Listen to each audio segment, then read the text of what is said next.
All right, well, thank you first of all for coming. I'm very excited to see so many people, so many new faces.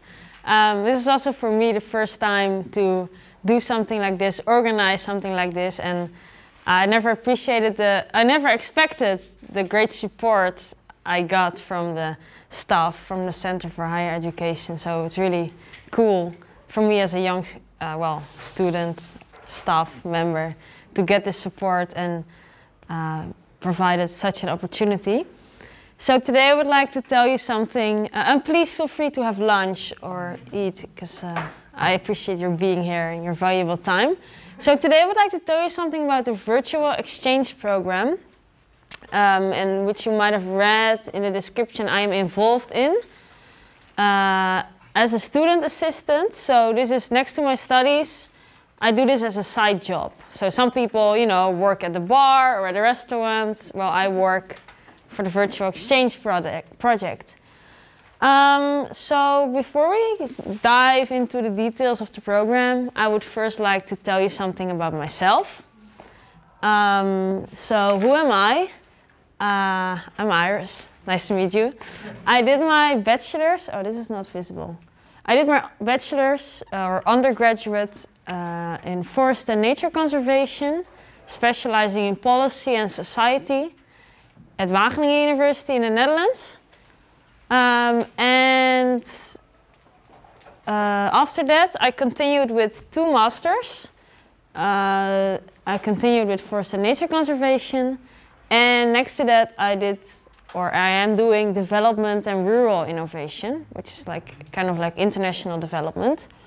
So, and currently I'm doing my master's internship here at Kyoto University, and part of it is exploring the possibilities for Kyoto University to join the virtual exchange program, which was my own idea. And well, like I said, my affiliation with the program is my job as a student assistant for the virtual exchange program since October 2018, and I still continue doing that today. Even from here in Kyoto, I can continue working because it's all online. So yeah, next to studying, I like nature, I like trees, of course, climbing them, studying them.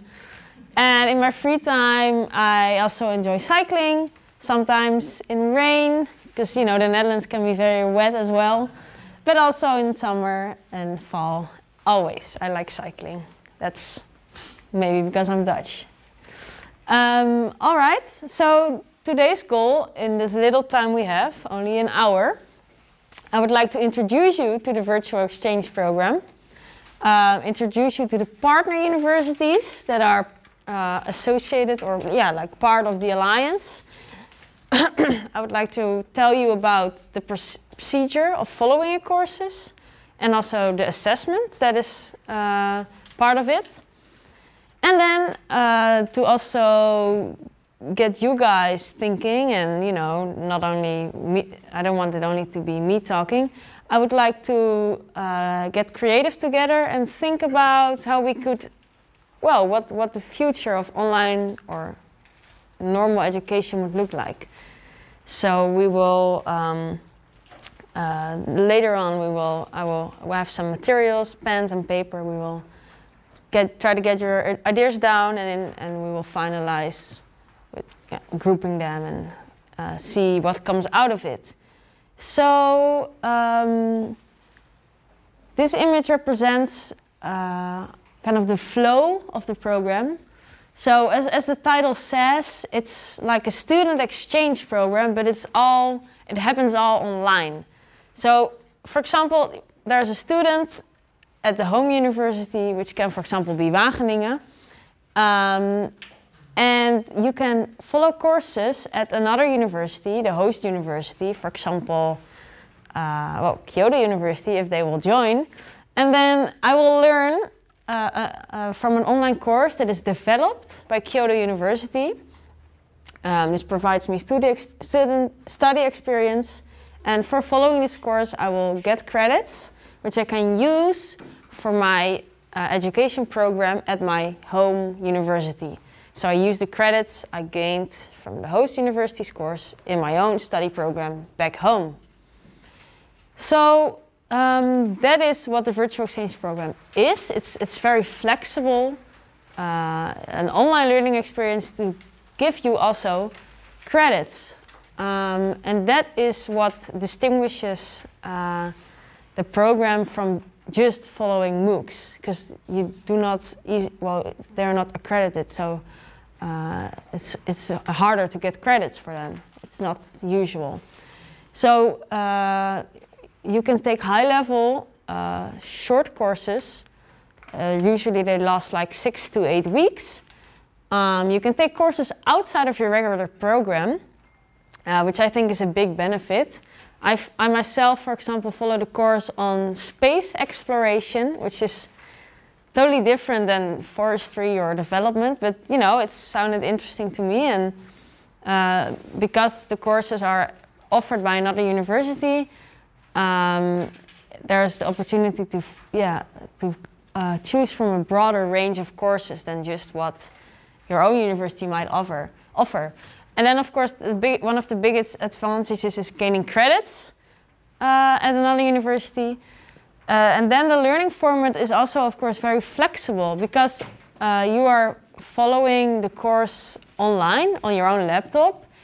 You know, you can watch the clips at any time you like, at any place you like. So that's very can be very beneficial, especially in times like this with the coronavirus. You know, traveling is not always beneficial. So, yeah, then staying at home might be good. Then, of course, there's international learning experience. Your follow courses developed by other institutions. And there's no additional costs, so you do not pay any tuition fee or other application fee, and there's no limit to participants. So let me show you the universities that are currently involved. From the Netherlands, we have Delft, University of Technology, which have a very unique offering of courses. For example, a lot of technology, programming, also related to ethics in technology. Then we have, of course, Wageningen University. We have a lot of courses about food, nutrition, also animal behavior. Then there's Leiden University, which have more on social sciences. We have the Catholic University of Louvain in Belgium, Sorbonne University from France, EPFL from Switzerland, UC3M from Madrid in Spain. There's Rice University from the United States. We have the Hong Kong University of Science and Technology, and then the University of Adelaide in Australia, Queensland University in Australia, and the Australian National University. So you can see there's a lot of partners involved, and they all from, you know, a different region of the world, and they all have like their own specialization. So that's very interesting and exciting, and I think Kyoto University would also be an interesting partner to have in this list. So again, more in detail, why it could be beneficial for students to participate. You can enrich your portfolio by choosing different courses from high-end universities all around the world. You have access to different expertise because you explore knowledge from other regions and universities. It's online, super flexible, and of course free. You have a diverse learning experience with varied activities. For example, there's a course on animal behavior which asks students to go to the zoo and observe the behavior of the animals over there. Students are sometimes asked to write essays.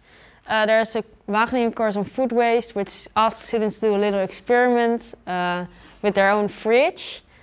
And there's quizzes and assignments at the end of each module.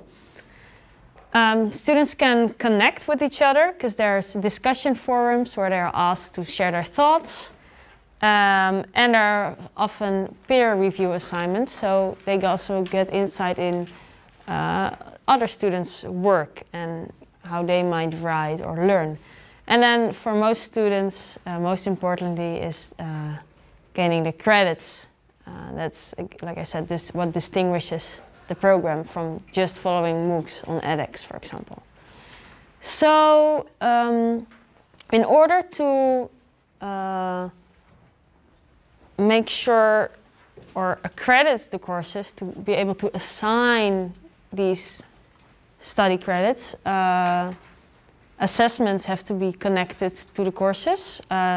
This often is a written exam on campus, but not always has to be that. It differs also what the university guidelines are.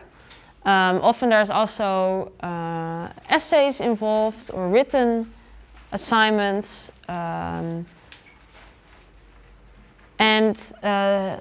So within the exchange program, the grade conversion is taken into account, and there's like agreements between the different universities, so it's easy to convert the grades from one university to the other. So that makes it for students very easy. They do not have to ask their own university to, again, accredit the course or assess how many credits it is worth. That's done by the partners as part of becoming part of the alliance. So, now that you've heard this, what do you think? Are you ready to join? What do you think of this type of education? I would now like to move into the more creative part of the workshop. Oh, sorry. If they have any questions. Of course, yes. Yeah. Yes, please. You can accept the questions. Maybe you can. 日本語で言ったらいいよ先生が。英語で訳してくれるので。ドイツ語に。ドイツ語もできる。日本語でもいいので、多分バーチャルエクスチェンジプログラム初めてでもいいって今日言ってるので、初めて聞く人も多いと思うんですけれども、ちょっともしかしたら概要があんまり基本的なところ分かってないところあるかもしれないので、よかったら。I think it's very good for students, but for universities, we have to think about how to approve the credit. Quality of the education. Did you get credit for your space exploration course? Yeah. Yes. You did. And who decided how you would get credit? Approval between. Who decided that? The UC3M, like it was from the university in Spain, from Madrid, and they have decided, they have appointed credits to this course, and then they offer it for the other partners of the alliance. So they design the assignments and the exam. General agreement between all of the partners for any course you can get credit for. Yes, yes, all courses are for credits. So I'm working on a master's in biology. Yes. I could get credit for creative writing poetry. Uh-huh. Without any approval from my advisors. Suppose I'm in my home university. Yes. I'm working on a master's Yes. in biology. And I take an online course in creative writing. And I say, I want credit for this. Yes. Who decides whether I get credit or not? So if you would just pick a random course, indeed on creative writing, if you pick it on edX, you can get credit for it, but then you would have to ask your examination board at your home university, look, I have a certificate of completion of this online course, can I get credit for it? With the virtual exchange program, we have designated courses, only a limited amount. Each university offers a limit. Yes, exactly. And these only... For this exchange. Exactly. So like some universities offer 8 courses, other like only 1 or 2. And these are accredited by the university that offers them already themselves. So it's a limited offer indeed. It's a very good question. We have the similar consortium in Kyoto. There are many universities here in Kyoto, so the similar exchange. Also with already, I mean, because 60 universities. Wow. Well, we don't need to use the virtual, we are local. So. Right. Yeah. The national internet version, virtual version. Yeah. Okay. So then, in terms of operations too, Yes. if you have online exams, written exams, Yes. who grades those? The teachers of the course grade them.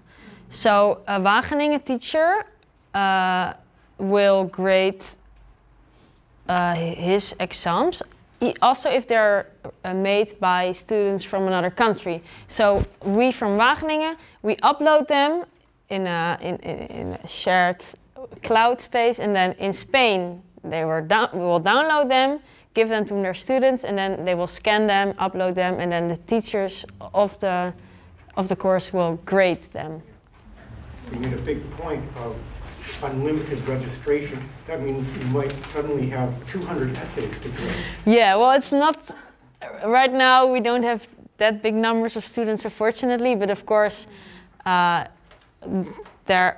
it gets bigger, then there will be, of course, limitations set. Yeah. So these courses are only targeting students Yes. who are studying in these universities, which are part of this Alliance. So it's not open to general public. No, you have to be a student at one of the universities, because we offer like the free experience. So yeah, you have to have paid tuition fee. And then what platform are you hosting those courses? edX. edX. Yes. Yeah, so these are all edX institutions. Yes. And we are one of them. Right? So we are totally eligible and qualified. Yes. Yes. Yes. Yeah. Then can I continue? So having said that, like at Delta, I know they have over maybe hundreds courses. Yes. Over the MOOC. Can you take, so from your experience, fine, and also I like you to show us what your university is offering as MOOCs, and you have probably many. But my question is, can you take any of other universities' MOOCs, or there is kind of a certain pre-selected pool of, right? Yes. And then my next question is, certain departments agreeing to do this, I mean, their students to do this, or if there are any like a general education courses, then, that more flexible, right? Right. If that general is a basic, like Algebra 101. Kind of very basic course. Yeah. I don't think so, because you're talking about kind of specialized areas. Right. Your university, so that sounds more like these courses are more specialized. Yes. Courses, right? Yeah, it's so, not. Can you tell us a little bit, and also if you could show us, so what your university is offering, which some MOOCs are eligible for this program. Right. So maybe to make sure for everyone, the first question about the offering, again, the courses that you can choose is a limited selection, because they all have to be, there has to be assessments attached to the course. They have to be accredited. It should be possible to give credits for the course. So there's assignments that are developed for this course. And then for your second question, we do have several introductory courses. There's also a course offered on English language, English writing. There's. Can I actually show you? Yes. On your website. I think it's on the net. So just go on it's the browser, because we like to see some complete examples. In the meantime, Any more questions? Is it clear for everyone how it works with the courses and the credits and the course load, flexibility? Well, that's good. I mean, I can imagine it's complex. How was the number of member universities growing? Not so fast, but we are also not really recruiting because actually it's still a pilot project. It started in 2018 and it's last 3 years. So, oh no, it started in 2017. This year will be the end of the project. So we'll be evaluating how it is going. And we are not really actively recruiting new universities because we're still testing. But I really wanted to explore the possibilities. So yeah, maybe, you know, if the project will continue after the pilot, there will be maybe try to recruit more universities. But Kyoto is always welcome to join. Okay, so here's an example, or well, here's actually the overview of all the courses that are being offered. So you can see here, which is also important to take in mind, this course is in Spanish. We also have courses in French language. But here is one about mobile devices programming, so very technical. Here's the course I followed, Conquest of Space. Maybe it's a little small maybe to read. Here's a more general course, Introduction to Management, but Management Information Systems. So, you know, it's introductory courses, but still it's, of course, it has a subject and a specific focus. This one is on systems programming. That's more general. Comprendre la respiration, a French course. A Spanish course on the history of the world. English grammar and style. Neuronal dynamics. And here we have the Wageningen courses about food security, nutrition.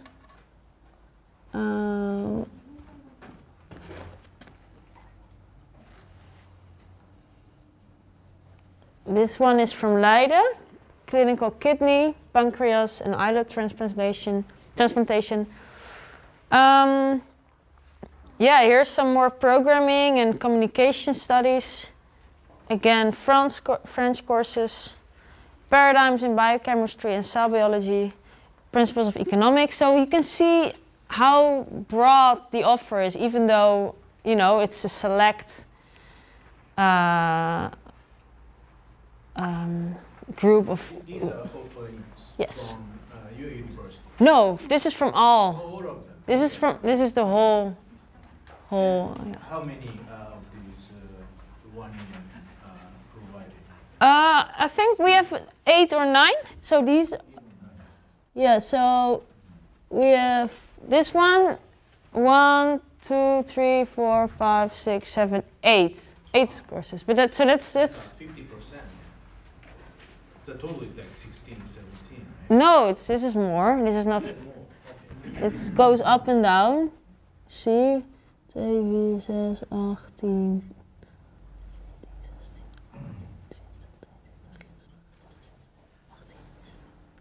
About 30 courses, so it's one. Maybe these are currently active. Yeah, you can see the line. This is when they run. Right. So some are all year available, but there will be new runs later in the year. So yeah, the offer. 30 courses. Yeah, so the offer differs also a little bit, just like in regular university. So if there's no more questions, I would like to move on to the workshop part because time is going fast. Yes. All right. So what I would like to do now is discuss with you and think about how you envision the future of education. And while doing that, I would like to ask you to keep in mind also certain issues. Think, for example, of plagiarism. Because, you know, with the online education, you don't have clear sight on your students anymore. It all happens from home, all happens online. How are we gonna address the challenges that come with that. So like I said, plagiarism.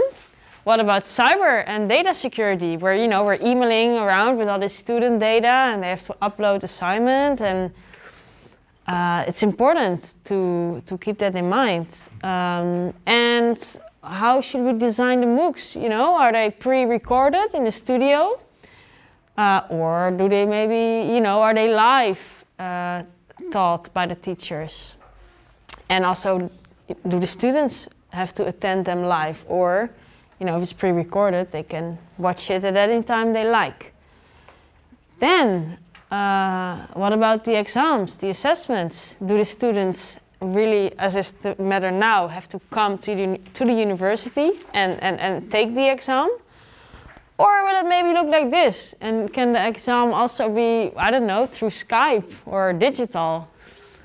What about interaction? If students take the course from home, will there be enough interaction? I mean, it's certainly different than in a classroom. Yeah, we can do the peer reviews or the discussion fora, but not everyone will maybe participate in it. And then finally, is this really what we're aiming for? The empty traditional classroom? Is that really what we want? In terms of the health situation right now, this is favorable, but in a few months, I don't know. So I would like to ask you to maybe, you can think about it yourself, but maybe also you can get together with some of your neighbors, 3 or 4 people together. I've been told to not get too close in terms of health issues, but and think about the future of online education. And like I said, is this the future? Are we really transitioning to online education? What will courses come to look like in terms of interaction, in terms of assessments, accreditation, examination? What would you want if you're a student or a PhD student? What would help you with becoming a better learner? Or what do you think would help students? And the important question, is this what we want? Is this the future? And keep in mind the risks I showed you in the previous slides. So I will hand out some markers and paper and post-its for you. And please get together, and then I will give you about 10 to 15 minutes to brainstorm, and I will walk around a bit and assist you in the process. And I would like to see what thoughts you can get on paper. Any questions about this now? Okay. I hope you had some time to discuss with each other, learn from each other. And in the last bit of the session, I would like to hear from you what you came up with, what your concerns are, what your ideas are. So I had a brief talk with the group in the middle already, and they told me they were a little bit concerned about if there would be enough teacher and student interaction, because currently it's mostly it goes through the discussion forum, or if you have questions it goes via email, but you do not really see the teacher live. And on top of that, they were concerned about motivation. If there's no teacher that maybe looks you in the eye or tells you like, hey, you have to hand in your assignment, will the students be triggered enough to finish the course? And that's something I do see right now. Students, we have a lot of applications for the courses, and then in the end, the students that actually take the exam is way lower than the amount of students that follow the course. So that's, well, something to think about, how we can improve that. Because you see that along the way students really like stop the course, because it's hard to keep up if it's all you that has to do it. So a middle group, do you have any more points you would like to share? Oh, maybe okay, or? So maybe 2. Next 2. Okay. Do you have ideas you'd like Okay, to? well, I just took some very random notes, so I'll go with my notes. We focus on the question of, is this the future? And our table is kind of divided into yes and no. We have the yes team. We have no choice. So they are the boss, so we're like, okay, yes. But it's a yes with but. Yes. So the yes with but includes, now with the coronavirus it's very clear, Yeah. this is a solution. Right. It is going to help, like, with all the teaching and the interaction for the time being. And one important thing is, for example, that it will give access to our students in Kyoto University to go abroad without necessarily Right. going abroad. So it's safe. But then on the other hand, this coronavirus is not going to last forever, and this cannot be a policy forever. That's right. But think about climate change. Flying today is, you know, it's. And then one issue that arises, especially from me, I am from Argentina, and in Argentina, not everybody has a computer. Oh. Not everybody has access to internet. They can't Right. So there's an ethical problem of access. Yes. And there's the ethical problem of not leaving anybody behind. Yes. So that's like, yeah, it's not a no, but it's more of a question mark. How do we overcome that? Well, today, I mean, in the Netherlands, there's a lot of governmental subsidies for the universities. If in the future we decide to, I don't know, make a radical change towards all online education, there could be governmental subsidy for providing laptops or improving internet. I mean, I'm just thinking out loud. I don't know if the Argentinian government can provide that. Oh yeah, and of course in other countries, there's high tuition fees, but well, if you would not have the physical classrooms anymore, that could be like investing in the internet or computers could be a solution. But I think it's a very good and very valid point. It's actually not just the have or have not, because in Japan, a lot of young people don't have laptops, but they have quite nice smartphones, more expensive than cheap laptops. But it's not optimal device for learning online, right? So that's actually a different level of accessibility. Oh yeah. Good. We have two small Yes, things. please. One has to do with quality assurance, which is the issue that Kitano-sensei brought in the beginning. So to some extent, what you are showing us, the quality assurance is given by the framework of edX. No.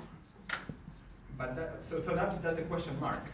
Oh, you mean quality in terms of credits or quality of data security? Quality of the Credits. content of the Credits. course. It's the universities are. But then you need a framework. You need the universities to agree on a framework for quality assurance. Yes. And the network that you just showed us is rather small and it's very European.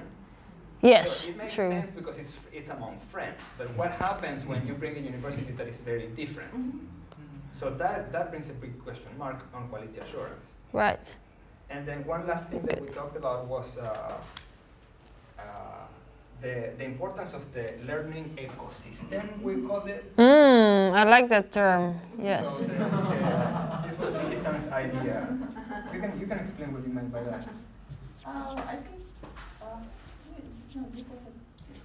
Well, the idea of the ecosystem had to do with the environment, like the learning environment, when that has to do with the issue that you wrote there about interaction. Which is a live organism, right? So yeah, so it, like Yes. a body. Yes. Yeah. And when you want to shift everything online, you will lose the chance to be part of a living body. To lose all the benefits that you would get from a physical classroom, Yes. including the discipline. Yes. Learning how to become a human, a real, a human being. Discussing with each other. Yes. Yeah. And discussing and interacting with others. Yeah. So you would lose all that. We were discussing about it. Yeah. Good. You know? when we talk about like creating synergy, how this may create or boost synergy, but at the same time it may produce the opposite effect. When people get together, you get more ideas, no? By discussing. Yes. But if you don't have the human touch, sometimes that conversation is kind of like dry. Yeah, yeah. I can speak up from our group. We're thinking on similar lines. Yeah. And what you're presenting here is only one half of a flipped classroom.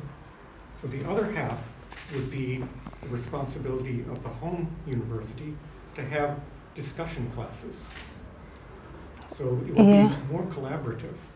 So the students would be online taking their classes at the host university, but then the discussions would be hosted by the home university. It would be collaborative. So that way you could ensure quality because the students would be coming to a class 1 day a week. Right. Maybe attending lectures online 3 times a week, and then coming in for discussions. That's with other students following the course at the other university, but from the same university. Right. There is a method, called COIL, C-O-I-L, and that's more like what the professor said, because it's shared some so Kyoto University has one course, 15 weeks, but among those 15 weeks, only 3 weeks will be shared with other universities. It's not necessarily the exact same course, but share same topic or content, right? So the could share the same online material. Right. But the discussions, as he suggested, could happen locally in a local classroom. Yes. And they can post their discussions online, so other university students can also view and comment on that. Yes. So it's a little more complicated, but I think it's good. Easier to adapt at each university. So it's called COIL, and yeah. I think that's very, worldwide. Yeah, it started in the States. But, so several Japanese universities, Tokyo Gaigo, ICU, Kansai Daigaku, maybe, they are doing some. Right, good. One more point from your group, or was this the main? Cost? So what we were talking about is in terms of sustainability. Mm-hmm. So if we are talking about the future of this kind of Yeah. thing, so we have, nothing will be free. I mean, we saw something in your previous slides saying no cost, no limit or something. Yes, yes. So somebody has to pay, that's what Oh yes, of course. concern. Yes. Our second concern was that most of these courses are introductory type courses, Yep. 4 to 6 weeks. Yes. It is suitable for all the fields of education. For all fees? All fields like medicine. All fields? Like that. No, you have to, if you want to, well, of course, everyone can follow it, but if you want to make it part of your study program, you have to discuss it with your study advisor if this course can fit within your curriculum, if it fits for your program. So, yes, you have to take that in mind. And for the costs, of course, there's a lot of costs involved with the MOOC development, and the universities pay for this. So, of course, it's not free, but because, you know, some universities offer some courses for their students for free, and because of the exchange partnership, we can also offer the courses to exchange students for free, because we can offer courses from other universities to our students for free. So in terms of, like, for the students, it's free if there is exchange. So, yeah. Okay, the group in the back. Yeah, actually, we talked about the some topics are covered by the previous groups. Actually, like quality assurance or like balance between online learning and the face-to-face Yes. learning. And but we talked also about kind of community development of the especially freshman students. So I mean, usually freshman students start their student life in April. In Japan. Yeah. And, but some students are like, yeah, as other group said, some students have less connected, less internet connection, and or even some students have kind of community or friends, even no friends. Like I mean, they start their life at their university and like get along with their friends, and they start their kind of learning. But in this current situation, yeah, this is quite problematic. So you mean that university also harbors a big part of social life, and with online learning you don't have that social part. Yeah, maybe individual students have to kind of learn kind of dividedly if there is kind of community-based learning system. So how do you think about that? What exactly do you mean with a community-based learning system? I mean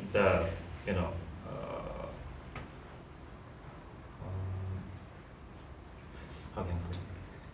I understand, like that with seeing each other in the classroom, you can make friends, and there's the social aspect. And with online learning, other people say like a circle club activity. Yeah, Informal. Yeah. Classroom. Yeah. So lots of social interaction. Right. Maybe. Social groups. Right.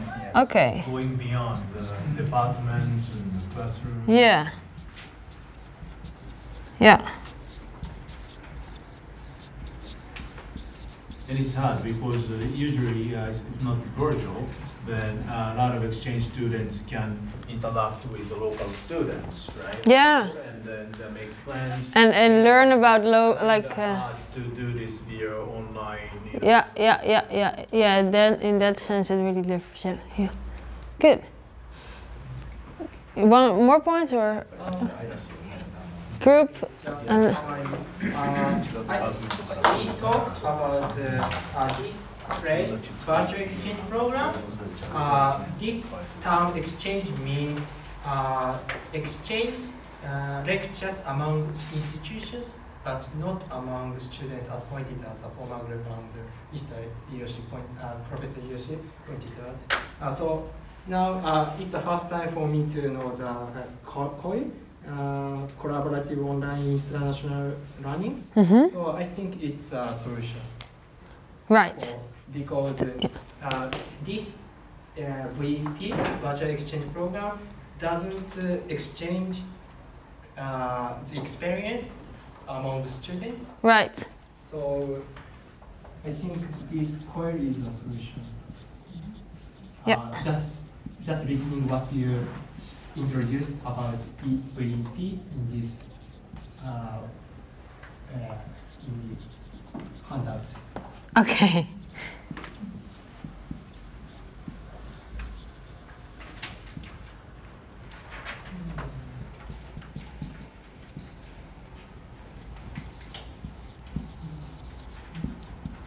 Any more points you discussed, or you want to share, or More points.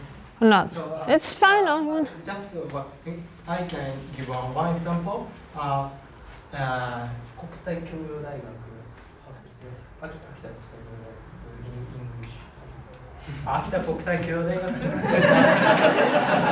秋田国際教養 University having a lecture which is in online about Jomon culture. Do you know?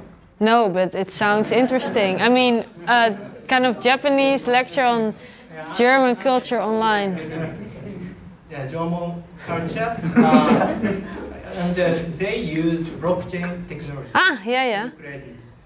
Okay. So I think there are many technologies for support. I think so too, yeah. Okay, well, we have gained many insights. I'm definitely gonna share this also with the people in Europe and the team, because I think this is very valid and you brought up some new points and solutions. Yeah, I really want to thank you for your input and being here, and we're a little running out of, well, we're over time and I don't want to keep you any longer in here. So I hope you enjoyed listening to me and hear about the Virtual Exchange Program and also thinking about it yourself. And I will, if you have any questions or comments, or later on you can send me an email also, or just come after me after the session right now. So again, thank you very much for coming and participating. I very much appreciate it. And yeah, if there's no more questions from you, then I wish you a good day after this. Yeah, thank you.